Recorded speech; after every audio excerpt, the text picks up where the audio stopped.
Hey, what is up guys? Welcome back to, or actually welcome for the first time to a series that I want to start called Club 400. And the first car we're going to be looking at is called the Nissan GTR Nismo. And as you probably know, it is an extremely fast car. In fact, one of the best. And I've also had a special request for this tune, so yeah.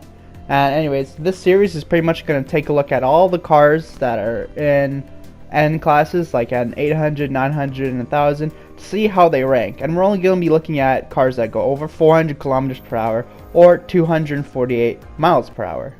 So now that that's out of the way, let's take a look at the tune real quick. Now the suspension is pretty, it's pretty okay. There's many different configurations you can have to get the actual top speed, but the gearing is very important. Now make sure you copy this gear. I did not do any gearbox flips or whatever they're called. I like to make it so it's easy to copy, and I don't like to go too much into it because that's just it. Now, unfortunately, with this car, it doesn't have a lot of draft potential. And starting our lap here, we're going to be coming out of the first corner at about 440 kilometers per hour, which is already faster than most cars can top out at, even down the hill. Now this car is in N1000. As you saw at the beginning, it was $187,000 or credits. Sorry.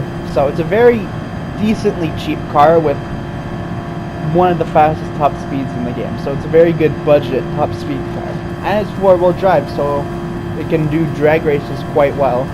So this is probably the best bang for your buck in terms of car potential in the game, right now at least. Now, further on through the series, we're probably going to be taking a look at Group 1 cars as well, not just N100 to 1000 cars. And we're also going to throw in a couple of Group X's, but usually they're either a car in real life, or they're a special car based off of a normal car in the game.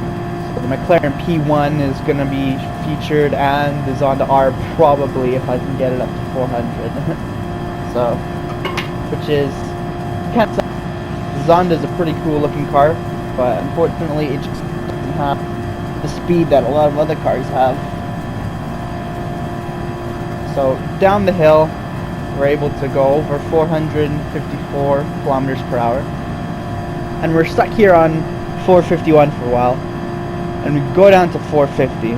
Now if you probably saw the thumbnail, you'll know that the top speed of this car was 449. But we're able to hold 450 for quite a while. So I think if we had a little bit more, probably could get 450, but it's just not possible on this track. It's definitely possible in a draft, which is good to see.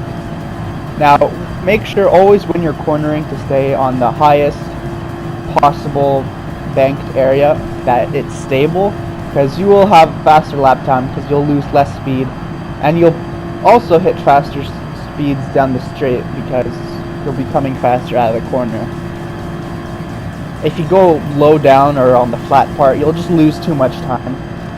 And you could race your Ghost and test this out. Just go low, medium, and high, and you'll see that the high one will always be fastest, just because it can carry more speed through the long corner. Even though it's a longer distance, the speed over the 3 kilometer turn will carry over. So, coming down the straight by the Fly America billboard,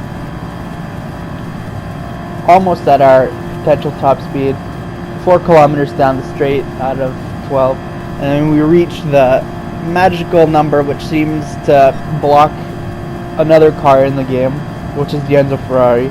This car right now is tied for fastest street legal car in the game, which is pretty good to say, because at Le Mans, down the Mulsanne straight, this car would top out at 430, or at least the best of my ability in tuning, while the Enzo was able to do 436. Now if you saw my Enzo video, and you saw the new one, the new improved tune here at Redex, I guess thanks for sticking around. But coming up to the final corner, we don't actually quite reach 450, but if you extend the gear a little bit, you'll see that we can reach 449, but the tachometer, I believe it's called, keeps going up. Like, the revs keep building, but we don't actually reach 450, which is really sucky. But the reason why I'm doing this on a second lap is because the lap time that I'll be measuring will be added, I guess, or it'll be a lower lap time if we start on the second lap, because first lap you're still building up acceleration. If you see at the bottom, we're over a second ahead of our time. So our ghost is way in the back. So crossing lands 404.87. Now, taking a look at the leaderboards here, that run I just did was number 2, which was pretty close to the previous best run I had. Now the Enzo only managed a 405, which is still pretty close, but it loses a lot more speed in the corners. So in reality, the GTR is faster, but they do reach the same top speed. But my Enzo tune has a little bit more draft potential, so you could squeeze a little bit more out of the car. And you'll see other cars that I'll be tuning in the future that are part of Club 400. Now we're going to take a look at the car's economic efficiency. So the car costs 870,000 credits, and for that you'll get 449 kilometers per hour, or 418.48 credits per kilometer per hour. Now that's quite efficient compared to the Enzo, as it costs a lot more. And same thing goes for miles per hour, except since miles per hour is a lower unit, you'll get more, I guess, bang for your buck, but you'll go slower. So anyways, this is its statistical efficiency. Now, I use this formula to figure out that its statistical efficiency is 5.479. So pretty much I divide all the things by its top speed, and then times it by 10, because usually it gets quite a low number.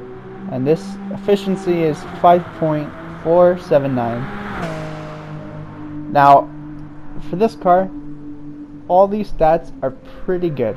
It's cheap, it's easy to use, easy to tune, doesn't have a lot of draft potential, but statistical efficiency is quite high.